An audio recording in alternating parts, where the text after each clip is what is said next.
Together, let's embark on this profound discussion, shaping not only the future of our organizations, but also contributing to a broader narrative of inclusivity and progress. We extend our sincere gratitude for Dr. Tasha and Bill G for gracing us with their insights and presence today. Thank you for being an integral part of this transformative dialogue. Perfect. Dr. Tasha, please introduce yourself. Well, first, hi, everybody. I am so grateful and glad to be here. And I am Dr. Natasha Anderson, CEO of Nerdy Brain LLC, where I help minority women in STEM who feel overwhelmed, overlooked, and overshadowed stand up and stand out for themselves in their chosen career paths. I also help corporations and nonprofits who want to, who are having issues in DEI, figure it out.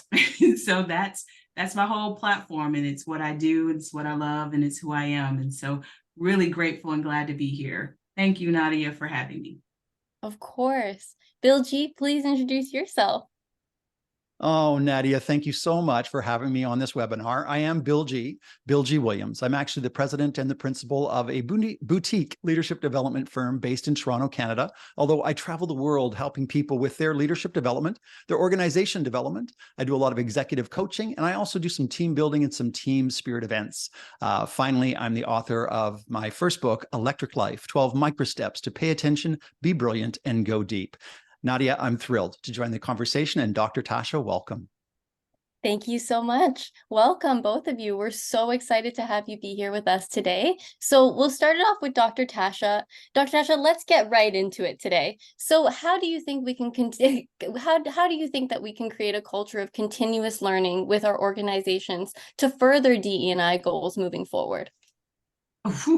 Well, I mean, you didn't pull any punches, right? Okay. So here's the truth.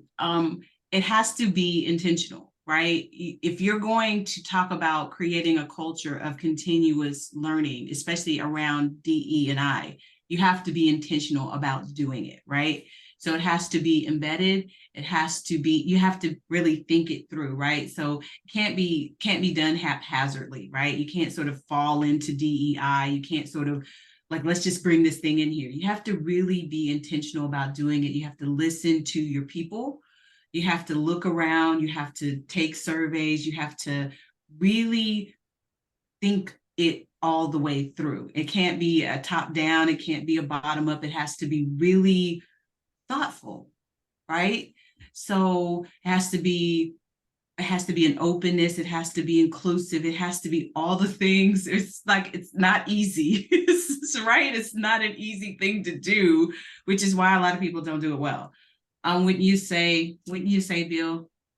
Oh, well, Dr. Tasha, I think, even just the acronym of DEI, I prefer to really think of it as a really brilliant idea. And so let's start with inclusion first, because inclusion is a choice. How do we make sure that we include everybody?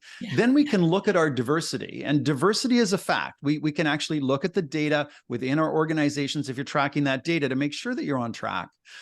Equity is so important, and equity is not treating people equally. Equity is just making sure that you're doing it in an equitable way. And then the A for accessibility. Is it accessible to everyone?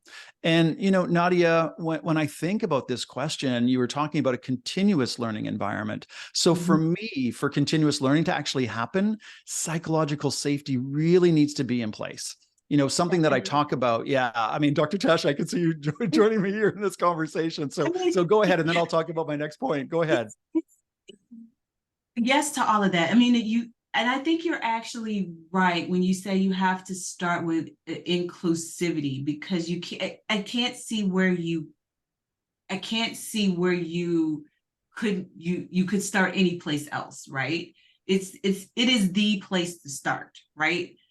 Because diversity you can see, right? You can count the numbers, you can take the surveys, you can do the data around that, right? And then you can sort of you can change that number, right? So that's sort of like you can change that, right? That's sort of an easy easy breezy kind of thing, right? And I say easy breezy, but like you can look at your numbers around women, you can look at your numbers around how many Black people, how many Asian, you can sort of change those numbers. But if we're talking about how inclusive you are, right? And then even if we're talking about culture, the average number, you change a company culture, it takes 3 years Minimum. to make a dent in it, right? To just start changing it, to make even a modicum of change, it takes 3 years. And that's like, I mean, to start change, like to change to make a turn in a ship, like it's to start the change. It's only 3 years. So what are we even talking about? So and we're talking about inclusivity, we're talking about equity. We're talking I also think, to your guys' point, as you guys are speaking so eloquently, it's about opening doors, right? We can't expect, this to happen unless leaders are not willing to open doors for minorities and create that safe space and that psychological safety. I think that's what it starts with. So how are we extending that opportunity to different minorities that could then walk into that room and be the perfect candidate for that position and actually excel in that role? So it does come down to, does this position fit you? Is this something that you're passionate about? Is this your purpose? And I think all of those conversations really create significant change that we're hoping to see moving forward. I think, we really do, to your guys' point, need to start tracking these metrics more and more. But aside from that, how are we creating those really welcoming and supportive spaces so that people can thrive, right? Yeah, Well, and I think we have to get away from this idea of what perfect look like, right? There's no really perfect candidates, right? Even the job descriptions are sort of written in a way we like that whole, I think I read something the other day that like a man will go for a job where like they only meet like 2 of the job the job descriptions, they only meet like they're only 2 of the qualifications, where like a woman, she's going for it and she has to meet 8. And it's like, what is that mindset, right? And so it's like one of those things. So there really is no perfect candidate. And if we're talking about, if we throw in sort of like this, a racial mix of it, it's like all of those things we have been conditioned as race and as gender to believe. And so we really have to, I say have to, I think we really need to rethink all of those things about when we're writing those job descriptions, and we as candidates have to really rethink those things as well. Absolutely. Definitely. I mean, to add on to that, Dr. Toshia, diversity isn't always visual. There are a lot of our people that are neurodivergent, and or you may have a candidate who has visual challenges or potentially is actually blind. And my gosh, it was probably almost 22 years ago now that I had an employee working in a call center for me, and we had software that we had to bring in order to allow them to be able to serve our customers. They were brilliant. They were great at the job. However, they would have had a really hard time reading the job description at all. So is the job description accessible in Braille?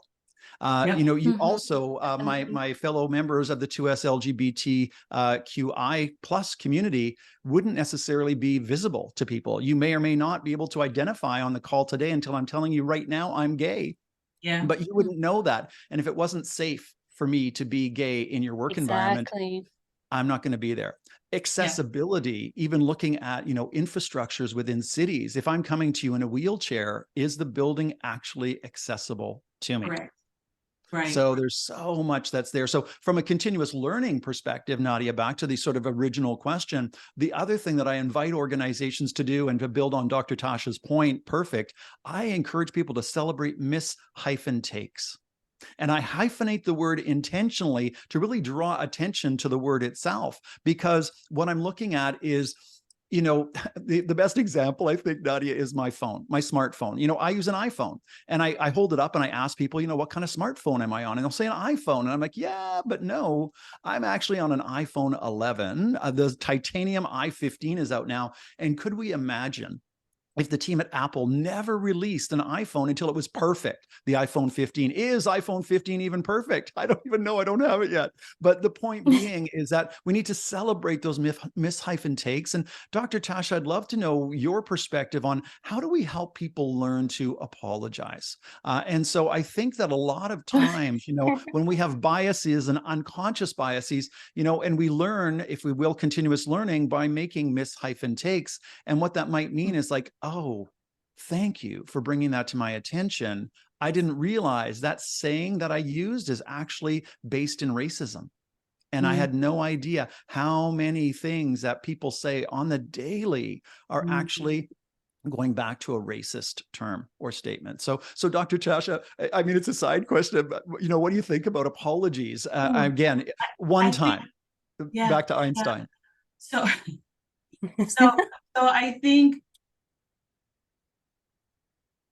I think they're necessary, and everybody doesn't do this well, right? Because I think we're in such a heightened state right now where everybody feels like they're being blamed for something, where I think we have to take a posture of learning, right? If we go back to, and I know people don't want to go back, but like, let's just go back to the near distant future of 2020, when we had sort of this racial reckoning with, George Floyd and all that stuff, right? And then people became more aware, right? So, and they became aware that there was sort of this counter underbelly of racism that was happening, and people were like, oh, I was unaware of all these things. And so it became more conscious. And now we're sort of on the other side of that, and people are like, oh, that was never happening. That was just then, and all this other stuff, right? So now it's like, we're on the other side of it. I think now, though, people are like you were saying, people are sort of, well, yes, that's happening. So they're sort of like, they don't know how to act. So there is a need for, people don't want to walk around feeling like they're on eggshells, so they don't know what to say. And people are kind of walking around with unconscious bias, and they're saying things, they're like, well, like, that's how I grew up. And they sort of want to sit in that. But now better. So like, it's almost like, well, I grew up with the whole, when you know better, do better. So, but understanding, like, sometimes you do need to be reminded, okay, well, now you know better, so do better. But understanding that you need a little push sometimes. So, okay, when you know better, do better, but understanding, okay, every now and then you say something, you need to be reminded. All right. I'm willing to be the one to say, hey, I have to raise my hand. I need to let you know that, hey, I feel uncomfortable with the statement that you made, and have you deal with me being uncomfortable. And I'm willing to to let you know I'm uncomfortable, so that now you have to deal with whatever it is you need to deal with, so that there can be a reckoning within yourself, even if that's I'm sorry, right? Or I apologize, because I was told never to say I'm sorry. My dad would say, never say you're sorry. Do apologize, though, right? Because there's a difference. He would say there's a difference. You apologize. Never say you're sorry. You do apologize. So I apologize, because then there is I recognize that there was something that happened between that. I did something that made a person feel a certain way, and then we can move on. There doesn't need to be a big brouhaha about it, and then we can move on. And to Dr. Toshia's point, right, is to take accountability for, how we choose to show up for people, and having that awareness around it. Because to your point, if you take a moment and you say, I apologize for making you feel this way, or having those honest conversations, I think it can create a dialogue of transparency, honesty, and integrity moving forward, right? And it can strengthen it. Right. And that's it. It doesn't need to go, we don't have to have a deep blah, blah, blah. Just that moment, keep it moving. Totally. Dr. Toshia, your father would have a really hard time. I know we're going to a global audience today, and Dr. Toshia, you're in the United States, but here in Canada, that's one of our taglines. I'm sorry. I'm sorry. It's actually an old joke. How do you get a Canadian to apologize to you, Dr. Toshia? You step on their foot. If you step on a Canadian's foot, listen, I'm sorry, my foot shouldn't have been here. It shouldn't have been in the way. I'm so sorry. I'm sorry. It's a Canadian tagline for us everywhere around the world that we go. Maple Leafs and I'm sorry, eh? 100%. So, but yeah, my dad wouldn't have made it in Canada. Not to worry, we would welcome him here, and we would say sorry for making him uncomfortable with our sorries, but we would keep saying I'm sorry. So, but again, the point though is really back to Einstein. The drop that I was putting in there was that, you know, he says his definition of insanity is doing the same thing over and over again, expecting things to be different. So, Correct. You can only make a mistake once. The second time it's a choice. And that's why I celebrate Miss Hyphen takes. So try something different, but at the same point in time, as we're learning, and, I'm so grateful that you can share with me that something I've done is made you uncomfortable, because again, it probably came from an unconscious bias. But I think that in the corporate world right now, we have people so afraid that they're not doing anything.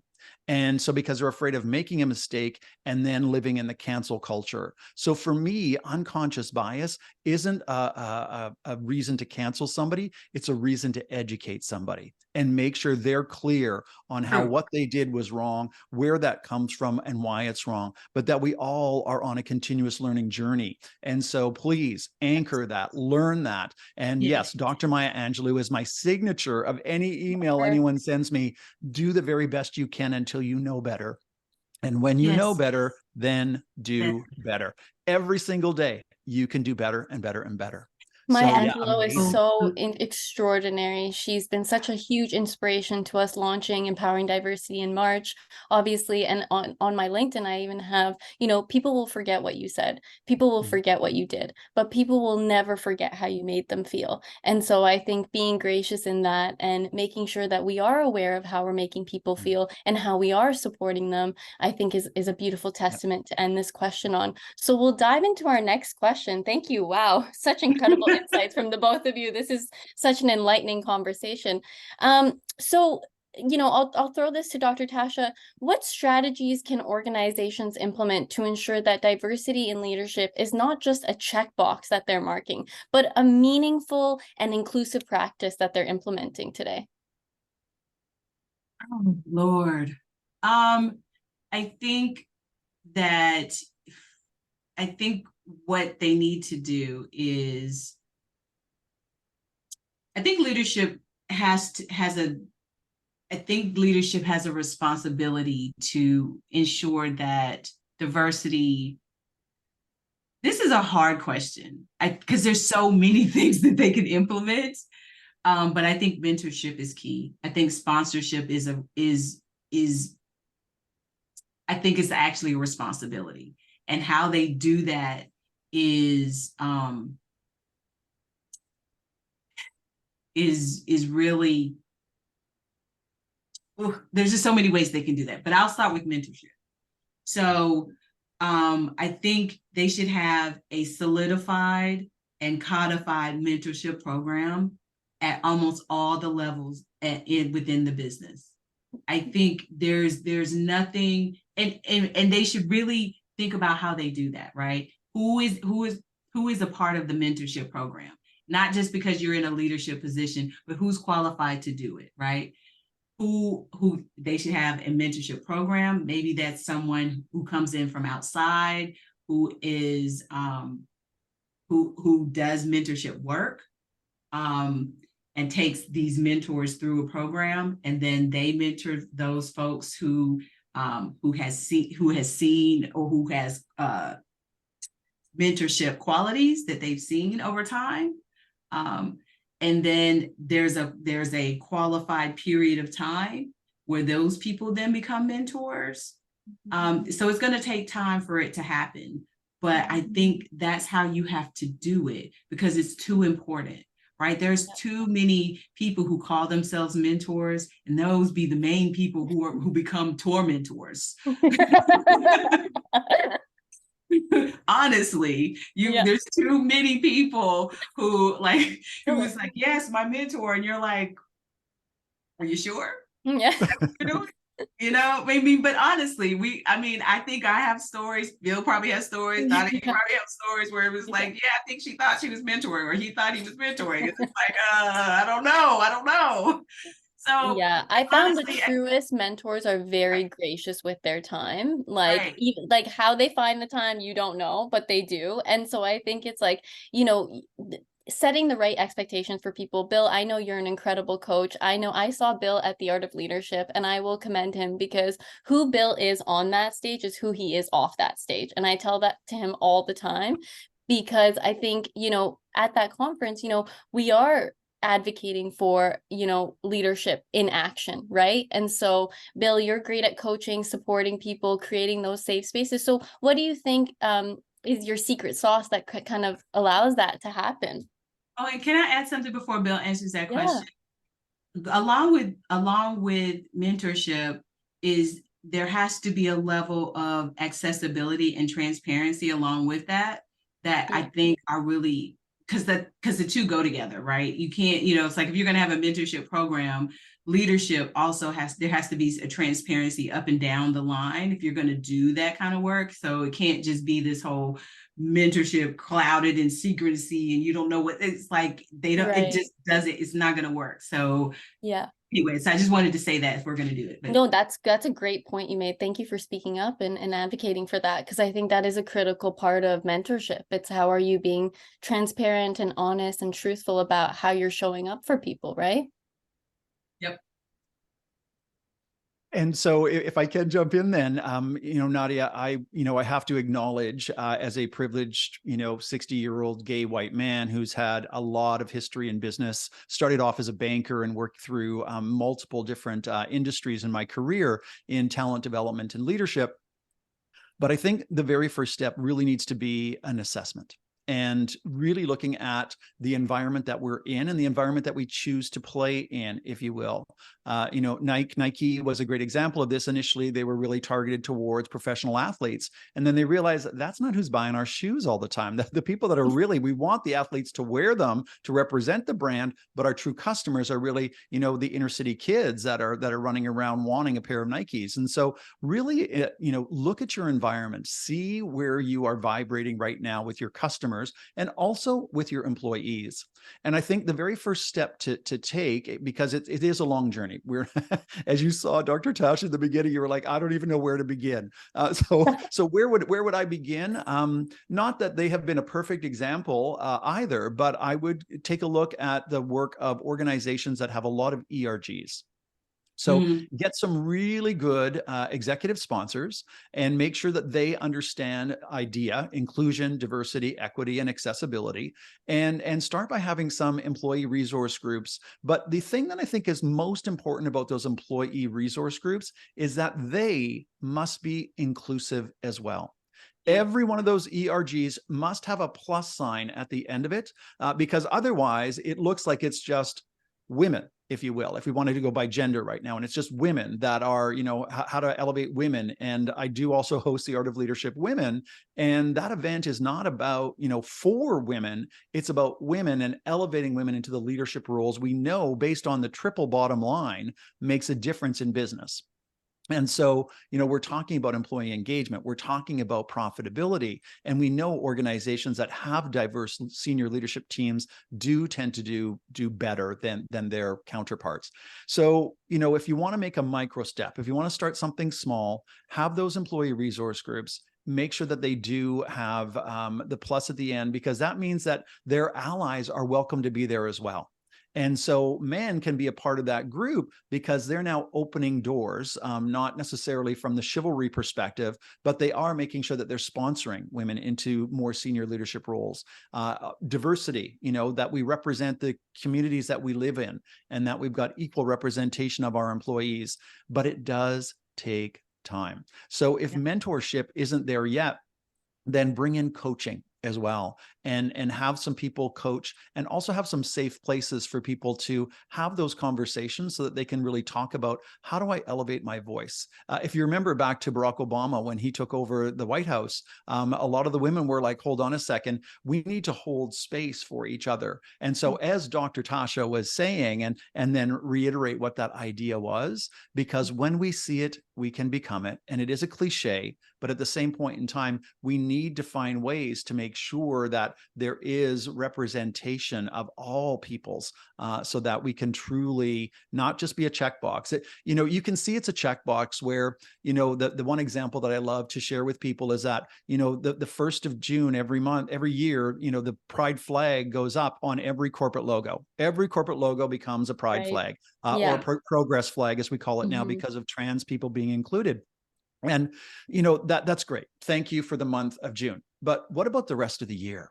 And so, when I'm shopping in any downtown core and I see a store that has the progress flag on it, I believe that's a safe space for me to walk into. If I'm ever walking in an environment and I'm afraid, we sadly just recently had a beating in Toronto of a trans woman right in our downtown core, right in our village. And I just wish that there had been a store that had the progress flag on it, that she knew she could walk into, and that she was going to be, to some degree cared for, or it was a place that she could feel safe, at least for that moment in time. So I think that safety needs to be built in for people as well. Definitely. I have a question for you, Bill. Well, maybe not a question, but I wanted to ask you, if I may, if you could do for the audience, just so that people can know that there is a difference for the audience between mentorship and coaching, right? Okay. Because some people really don't know that there is a difference, right, between the two. Because some people, like, just explain the difference. Seriously, coaching. because even explain coaching the difference.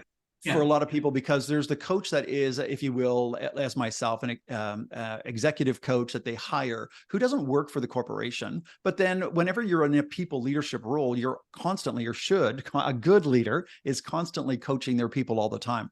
And so for me, the distinction is that coaches ask questions and draw information out from people. So if you will, the coachee always has the answers. The coach just asks the questions. They listen beyond the words, and then they share observations and reflections. So that's coaching. I'm drawing it out of you. Mentorship is, rather than pulling, mentorship is a bit pushing. And mentorship might come across as Dr. Toshia saying to me, well, Bill, that's really good, but what you need to do now is you need to go and spend some time in the Indigenous community. So she's pushing me in directions. So if you want to look at it as just those two ways, and I don't know if you agree, because it's sometimes a semantics, Dr. Toshia, as well, but for me, mentors push you. Here's what you need to try. Here's something that I encourage you to get more developed and learn more about this. But a coach is pulling it out of people. I also think, to add to that, it's a great testament to kind of find the distinction between the two. But I also think there's also sponsorship that we're not talking about either. And I know that it was quite a journey to get to sponsorship. But now that, you kind of grow and you put yourself out there and you network and you engage with your community and build those quality relationships, I think there are people out there that do want to be really great sponsors as well. So we need to distinguish kind of what the difference between a sponsor, and I'm grateful to have some. Sponsors are those people who speak for you when you are not in the room, right? Those people who vouch for you, who can talk about you, and you're not there. The people who can say, hey, do you know Dr. Natasha Anderson? She's the person you want to know. You want her on your committee. She's the person you want to sit in this seat. She's the person you want here in this, that's a sponsor, right? So you want sponsors. You want that person. They talk about you. They know your skills. They know they know who you are. They can talk about your character. They can talk about your skill levels. They know who you are. They know who you are, like literally who you are. They know your skills. They know all of that. So they talk about you in a way that gets you in seats in rooms. So you want sponsors. And so what about then? I'll turn the question back around this time now, Dr. Tasha, in that the difference between sponsorship and a champion. Do you use both terms interchangeably as well? Sometimes I see them, and so for me, the distinction, sponsorship is sometimes you don't even know who your sponsor is. True. You didn't even know that somebody was really, banging the table for you and making people look and see and notice you. Yeah. Champions, though, are somebody you know. It's like, that's my champion. You'd walk up to your champion and say, hey, listen, I'm applying for this opportunity to lead the ERG. Would you be willing? And your champion's like, I'm there for you. Got it done already. Here's a paragraph of how I'm going to introduce you to this committee, and we're going to get you into that role. So your champion, your sponsor, you may not even know they're out there sponsoring you. Sure. And yes, and your champion can also be like, I always say your champion can sort of be, like they can ride you like your mentor in a way, in a way. So like I have like right now I have a champion who's on my behind, who's like, listen, we're about to do something, like this is how he talks to me. We're about to do some things, and this is what I need from you, right? Aww. And I'm like, oh, okay. What are we doing? Like what are we doing? Like, okay. That's amazing. So like he pushes you too, which is really good. Right. So like when he shows up, when he calls me, I'm like, okay, I look at the number and I'm like, okay, I already know whatever he's calling me about, I'm already in, I'm already doing it. I know I'm gonna be elevated in some way. So I'm already in. Definitely. Well, that was great answers. Thank you guys so much for really diving in deep and really trying to navigate these conversations that are so critical for us to be having. So I'll throw the third question to Bill. How can we encourage and support the development of a diverse pipeline within the organizations as well? Well, the pipeline for me is saying that, there is a road to travel and there's a journey to go. And so I would definitely, again, look at our recruitment and our selection practices. And one of the things that I've always said, Nadia, is that if you keep doing what you've always done, you'll get what you've always got. And, if you're in management and your job is to maintain the status quo, then just keep doing that. However, if you're in leadership, it's always about making things better. It's about learning and continually improving.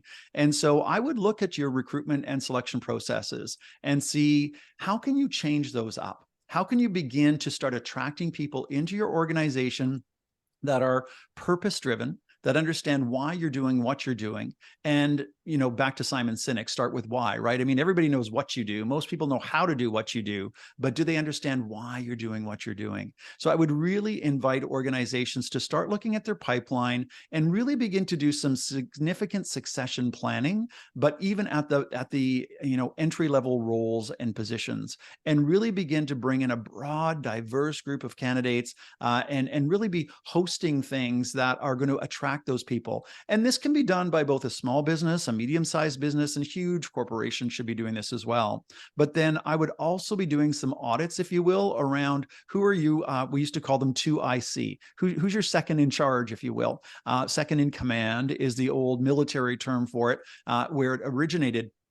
But if we can look 2 layers down, I was within one organization and we had really great, team leaders would become supervisors, supervisors would become managers, managers would become directors, and that's where it stopped.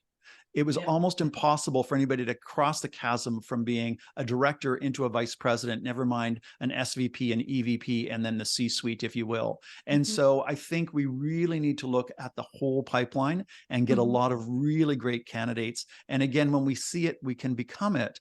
And so if right now, because of where diversity, equity, and inclusion are, or IDEA is at, you may need to do some external recruitment to bring in visible minorities into your senior leadership team.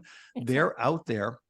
Dr. Tasha's on the call with us right here today, right? And so if you don't have a C-suite individual and you need to bring in somebody who does represent, marginalized communities, represent women, represent diversity, you may need to hire at senior levels, but make sure you've got some pipeline and you're putting some real rigor and some real intention to developing those people so that you can then promote from within. We're not there today. I would have to say most organizations aren't there yet today, but we can get there. I would also love to kind of hear your guys' thoughts on this, but respecting people's time. I think if a candidate applies for a position and, you know, they don't hear back for a month, 2 months, 3 months, are we having a correspondence where we're respecting that individual's time to apply for the role, to, you know, put their whole energy into it, feel like this is the right position for them? And are we advocating for that in a way that's thoughtful? And even if it's, let's say we've taken longer than the normal wait time, are we jumping on a call with someone to say, hey, we saw it, we've been, you know, debating it, but this is where we stand today? I think, how are we respecting people's time as well, I think is really, really important to consider. We aren't at the moment. I mean, if we're going to just keep it 100, we aren't respecting people's time in the job market right now. I think I just read this. I think I was on LinkedIn. I might have been on LinkedIn, where I think I read a post from a brother who said he had 3 job interviews. He was waiting for a fourth, and he was waiting to basically, hey, you know, I'm waiting for the, you know, when am I going to have the 4th interview? And it's like, what is happening? He basically accepted another job offer as he was waiting for the 4th interview for the job that he really wanted. Like, what are you doing? And then why are we having 4 job interviews at this point? Like, you don't know after how long does it take for you to know if this person is qualified? And to recognize and appreciate someone's time and energy and, you know, what they're putting into this role for you. I think off the bat is really important to consider. Correct. It's really a two-way. Go ahead. And it's actually, I was having this conversation just yesterday with a girlfriend of mine, and she is she works for a tech company, and she's hiring for a job. And I said, well, how many rounds of interviews are you on? And she said 3.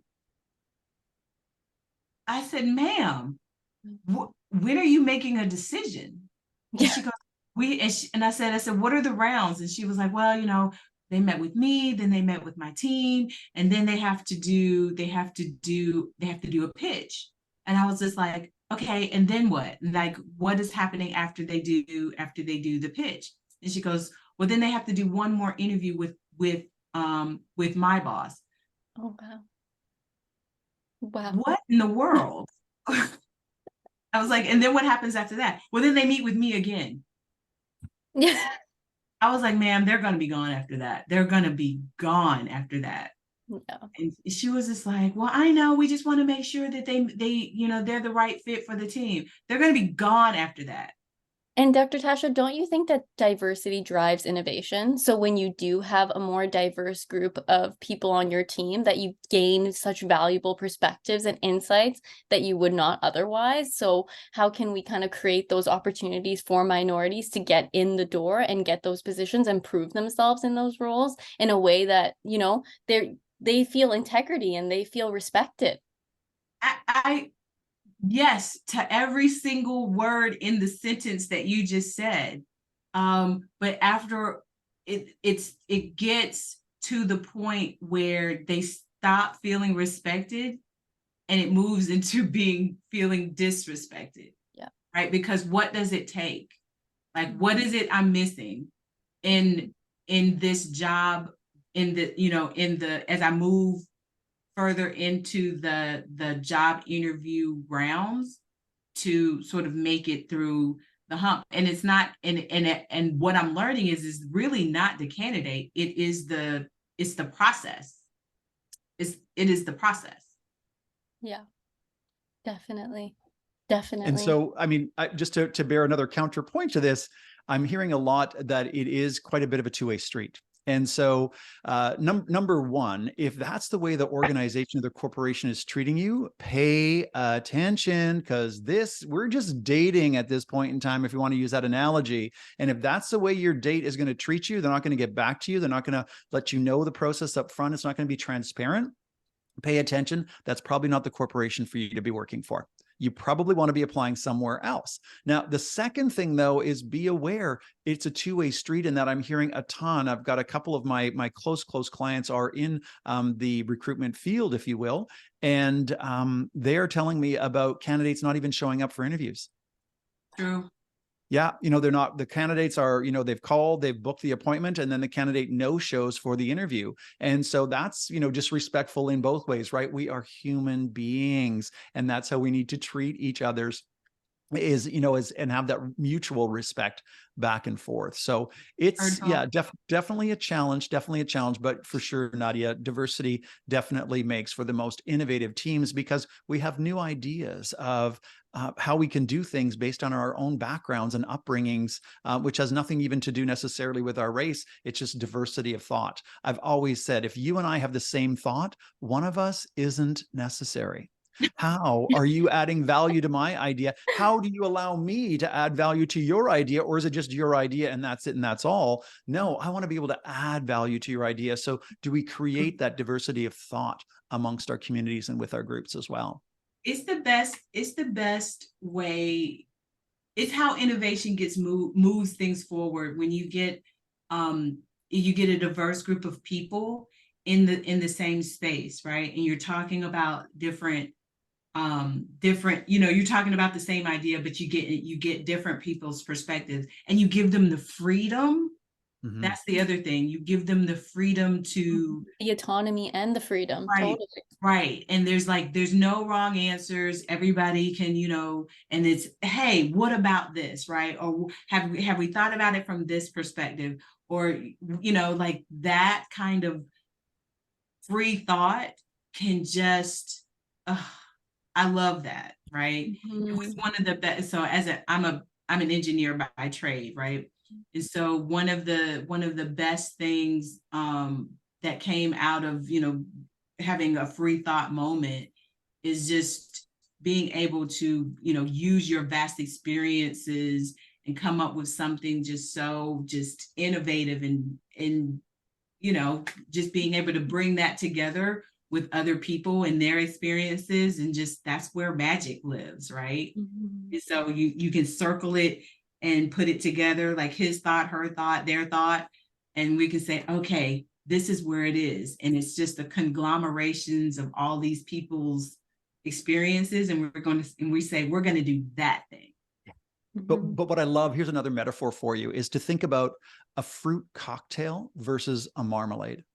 A marmalade, the fruits have been blended up so much, it just has one taste. But when you have a fruit cocktail, there are bites and pieces of each of those different fruits. And so the question for me, and I just want to call out to Peter, who's in our audience today, because he shares with us, about, do you want me to listen? Do you want to brainstorm? Or are you asking me to give advice here at this point in time? And I think all of those things are really great, but we do really need to listen. Beyond words. And that's another distinction between management is telling you, what to do and where to do it. They're asking, when and how, and leaders are really asking why and how. So let's take a look, but we really need to, when we ask the opinion, we need to really listen to what our constituents are sharing with us. And it's not always easy to understand, because when we're listening, I'm listening through my filters. So I invite people, when they're listening, to listen with an empty mind, not an open mind, because an open mind still has prejudice. The open mind still has all of my background, all of my experiences. But when I can listen with a completely empty mind and allow you to educate me and truly listen, now we're getting closer and closer to some really innovative ways of doing things that haven't been blended like a marmalade. They are separate pieces and chunks, like a fruit salad, a fruit cocktail, if you will. That's what so one of the biggest argument, back to my dad, one of the biggest arguments my dad and I ever got into was, I can't even remember what we're fighting about, but I just remember me saying, I heard you, Dad, I heard you. And he was just like, yes, but you're not really listening. Just remember, but I just remember that stopping me cold when he said it. And I was just like, okay. Like, I mean, it was literally a stop me moment, because I was a like, profound moment. right? Because I Yeah. was just like, okay, well, maybe I'm not listening, right? Mm-hmm. So I just remember stopping, and I said to him, okay, well, say it to me again, right? Aw. Because I mean, well, I mean, my dad was one of the most important people in my life. So like if he was saying like I'm not hearing the words that he's saying, so like just let me stop, right? Let me stop what I'm doing.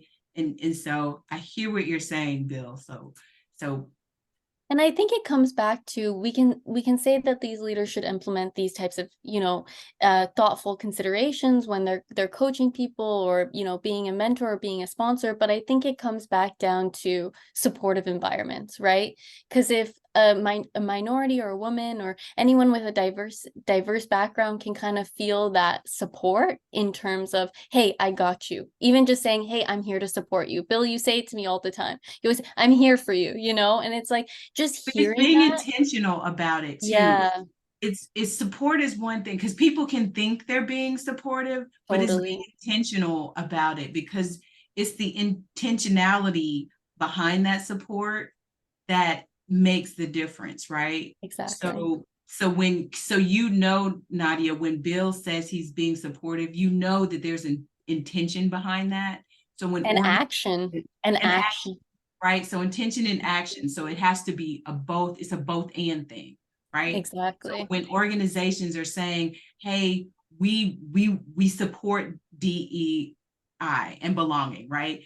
We are in an inclusive organization. There's an intention and action behind that. You can see it in how they show up for their employees. You can see it that they have mentorship programs, that they are really doing the work that support the words that they say. That mission statement is not just on paper. It's not a paper thing. You Exactly. can see it in the organization. It's a part of the culture. It's in the programs. You can see it in the culture. You can see it being acted out. It's not just paper. And also making it accessible, like empowering diversity, for example, for the fireside chat that you guys were so graciously a part of today. This is a free, open to the public event. We look at empowering diversity as a very global brand. And so we wanted to make it so anyone could join. You don't have to fork out $40 or $50 to be a part of this. No, you're included, you're involved, you're a part of this initiative that is so critical for us to start discussing in depth, with people that are on the ground, like Bill and Dr. Tasha, that are opening doors day in and day out, right? Right. And the other thing I really want to say, and I think Bill talked about it, is that it has to go from the ground up, or from the bottom down, right? It's not just one of those. Exactly. Let's talk about it from the CEO and from the entry level. It has to be one of those things where it has to be accessible for everyone, right? So Yes. it just can't be this, we want it to sort of live someplace, and it just fizzles as it goes from the top down, or from the bottom up, right? It has to live. It has to have an elevator, some kind of way. It has to make it someplace, right? And sometimes you see where the bottom drops out of it, right? And that's a shame when you see that happening, right? Where the leaky pipeline happens. And that's usually where that's where the work has to happen in a lot of these programs. But that's where the work has to happen. And that's where usually people are calling me like, where are we? We need some work here. And I'm like, yeah, we need. And that's when Bill was talking about, you need to do an assessment. That's usually where like we start doing some surveys and some data analysis, and that's where we come in, and we're saying, okay, we have to assess where the leak is. Exactly. I think as I'm hearing that as well, a couple of things are popcorning in my brain. The one is a saying that I think we heard in the last session, Nadia, that, you know, when you ride that elevator to the top floor, make sure that you send it back down again so other people can join you up there. Yep. And to that point, I think one of the other things that I'm seeing is just way too much scarcity mentality. And, you know, you can identify which communities it's in, whereas, you know, who is actually telling you to your face versus gossiping behind your back? Mm. Who is Speak on actually that. there, you know, and supporting each other to rise up versus, you know, we only have room for one gay man at the top. So I guess if I'm the one that gets it, then nobody else can, or if you get it, I won't get it. You know, I see it in other communities as well, whereby Yep. I thought we could come together on this, but clearly we're not. And it's a scarcity mentality versus an abundance mentality. And we show them how good we can be. We can create and attract even more, even more. And unfortunately that still exists. So there can the idea that there can only be one of us, right? If there's a Black woman at the top, there can only be one of us, right? As opposed to, we call it the crabs in the barrel mentality, right? So like, you know, so it's almost like there's only one of us, then the rest of us are trying to, like, you know, pull the other one down as opposed to sort of lifting us all up. Right. And I have this and so I'm of the mentality that it should be it's on my whiteboard. My whiteboard is here. It's like the tide raises all boats. And so I like to think that I am the tide. So like, you know, so if I'm rising all the boats, yeah, we all rise together. So like if I'm at the top, we're all going. So that's the way we all should think, right? definitely. Let's all rise together. Exactly. That's the mentality that I think we all should have. And so for me, I think that's a really important piece because, you know, ally is not a self-appointed title to me. Exactly. I cannot claim myself to be an ally. That title needs to be given to me by the community in which I am an ally of, that they recognize me as that. So I challenge people to be an active ally, if you will, or until you earn the title, be an accomplice. Really help that group, if you will, whoever they may be, really be an accomplice to them and helping them rise up. And I think that, you know, it does go back to Peter's point around listening. And this is what's sort of scaring me in the world right now, is that people are, especially when we look at our lack of world peace, people are jumping to conclusions. And I also really want to challenge people on source. Make sure you know, especially as we move forward with, you know, generative AI and other amazing things that are a part of innovation, make sure that you know that came from a really valid source. Even if you think Dr. Google is way to go, you know, it's really interesting to look at. And I would challenge people in our audience, especially, you know, Dr. Toshia, in your country, I would challenge a Democrat and a Republican to Google the exact same thing, whatever that is. I don't care what you Google, just both Google the exact same thing and see how different each of your responses are. And that's just from Dr. Google.